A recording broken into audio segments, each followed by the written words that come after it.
Ladies and gentlemen, for my next MetaRunner cast interview, I would like you all to meet the voice of Marco from MetaRunner Season 2, Jason Marnocha. Hey, thank you. And thank you for pronouncing my name right. You wouldn't believe the amount of Marnocha, Maracha, things like that I get. It's crazy. So. Yeah, Digi actually told me how to pronounce your name ahead of time. Well, good on you, Digi. Excellent. Yeah, anyways, so before I get into some actual questions, since my subscribers may or may not be familiar with MetaRunner, if I could please ask you to give a brief description of the character that you play and an impersonation of your character if that's not too much trouble. Oh boy. Let's see. I play Marco, and he runs a sort of underground MetaRunner gaming den, I suppose you could say. And honestly, it's funny. I know just about as much about him as everyone else does. I don't really have a whole lot of information on him just yet, you know, so because he shows up kind of mysteriously. So that's the basic gist of it that I remember of him. And of course, he's a big tough guy, so he sounds like this, and he's got his forearms up here, and he's ready to game. Bring it on. Yeah, General Grievous up in here. Yeah. Yeah, as a Star Wars fan, that's one of my first impressions of him. Mm-hmm. Oh, yeah. And I mean, you know, General Grievous has a great visual. If nothing else, you can never deny that he has a great visual. So, and so does Marco. Absolutely. Absolutely. There's no denying that. But yeah, my first question for you is, what do you enjoy about the character that you play? I like the first thing that because when I first, usually when I get stuff in, whether it's I've been confirmed for a character or an audition or what have you, there is an image of the character, at least in some capacity, you know, a character sketch or what have you. But with Marco, they're actually, I don't remember actually seeing a visual of him, and I only got descriptors. So I had to kind of picture this, you know, big guy and whatever, and he is a pretty tall guy, and he's got some broad shoulders, and that means that, you know, his voice has got to be deep down here in his chest and whatever, you know. So I had to figure that without seeing the visual. And then when I did get to see his final look and everything, like, I didn't know what to picture with the arms and whatnot, but when I actually got to see them, I was delighted. Because, you know, he has a great visual. He's kind of well put together. You know, you might fancy himself a little bit of a dandy, or, you know, he's got the vest on and everything, and he looks great. So, and I loved his facial hair because it's similar to mine. So, that was one of the things that I liked a lot about him. And I also enjoy any character that's got that kind of, like, you know, that seedy underworld connection. Like, he's kind of the, you know, that Hannibal Chow over here from Pacific Rim or what have you. You know, those kinds of characters. Oh, Hannibal, Pacific Rim. I love Pacific Rim. Oh, hell yeah. Pacific Rim's genius. Yeah, a new anime just came out on Netflix, and it's actually really good. I still haven't seen that, but yeah, I hear it's fantastic. Yeah, it's really good. It lived up to both my expectations as a Pacific Rim fan. That the graphics, like the visual effects of, like, the Jaegers are like that of Uprising, and that the storyline's good. Oh, okay, excellent. Well, I'll have to give that a look then. I keep meaning to. Man, I'm so glad that someone actually referenced Pacific Rim, because, again, I love that movie so much. Oh, yeah. Every chance I get, I'm going to throw out Pacific Rim, like always. A man of quality. A man of course. Quality.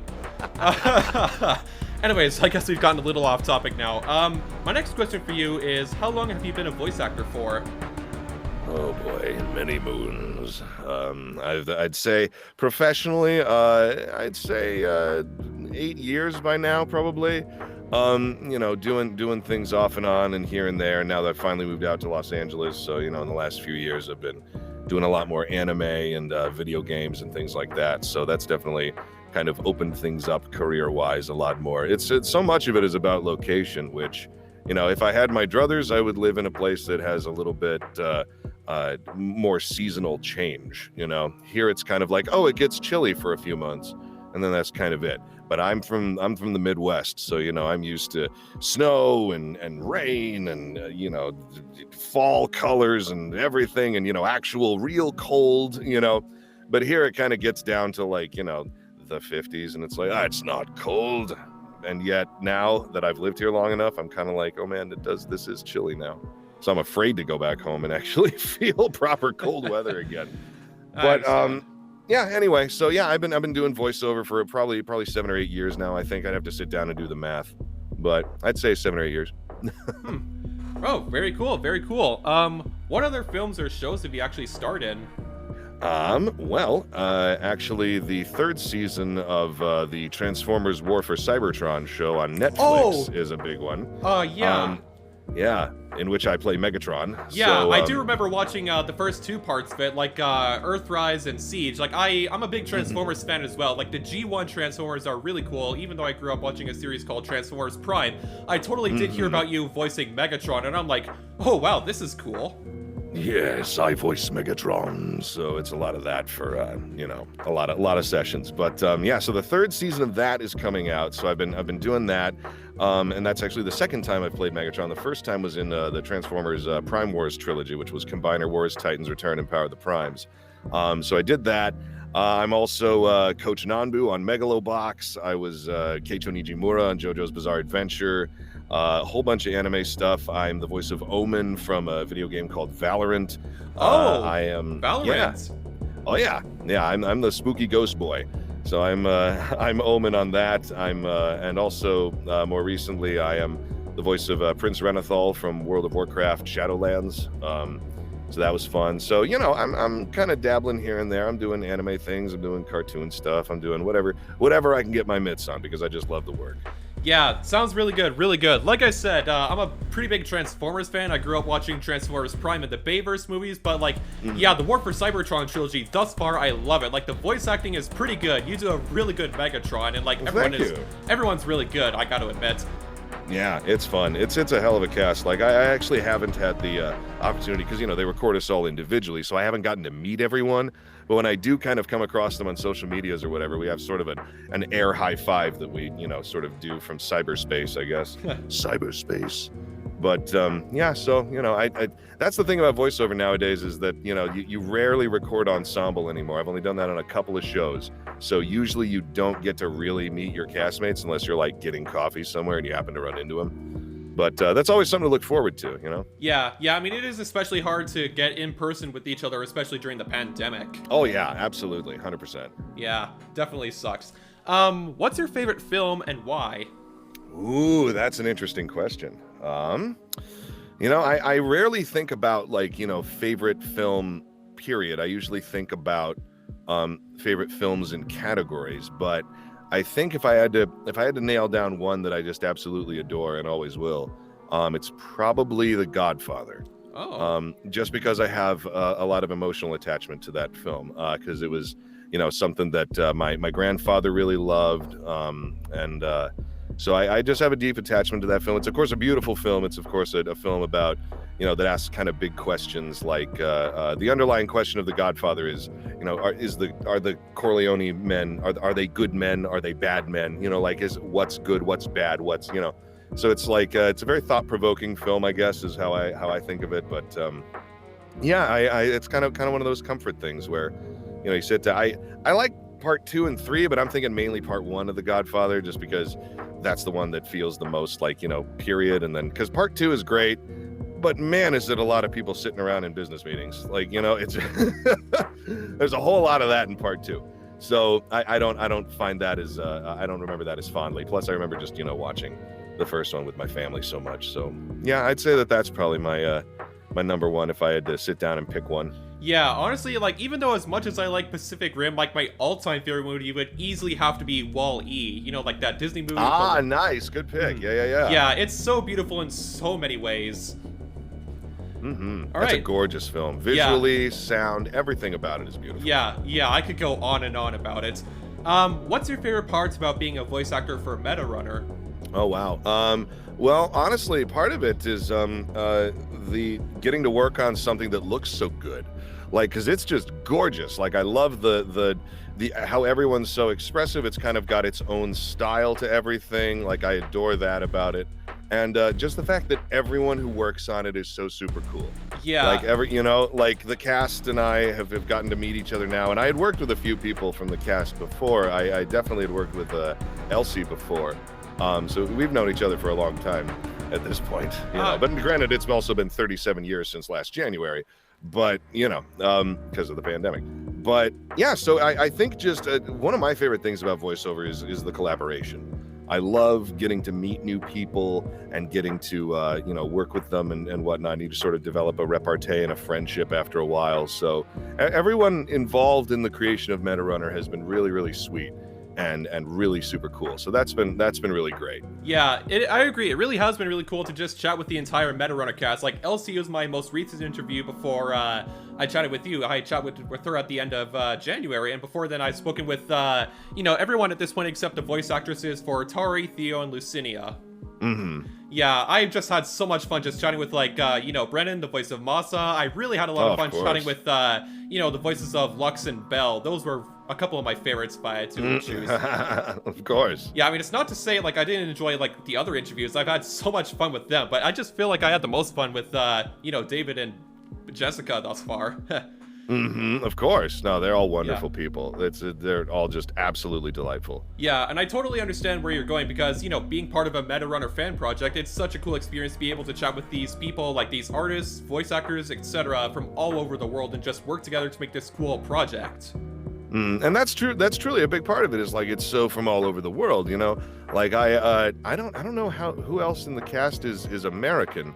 That would have to be Anthony and Haley, as far as I can tell. Well, that's right, Haley. That's right. I couldn't remember if Haley was or wasn't. Because everyone just sounds so neat. I don't know who's from where. But yeah. So we're just pulling everybody in from all over the world, which is just fantastic. And even pandemic aside, it's still just nice to be able to record in your own space as well. So it's just been a delight from top to bottom this entire show. Yeah. I tell you. Yeah, you can't go wrong with that. Exactly. Yeah.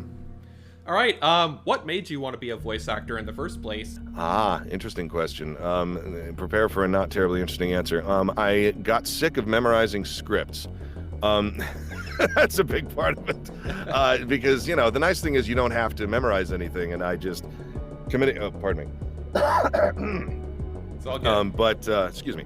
But yeah, so memorizing scripts was always something that you would do when I was doing theater in high school and college and whatnot, and some film and such, because I was switching majors in college a lot until I finally landed on radio, which I ended up getting my degree in. But one of the things that I also love about voiceover is that you can play anything, and it doesn't matter what you look like, how tall you are, how short you are, how much facial hair you have, whatever.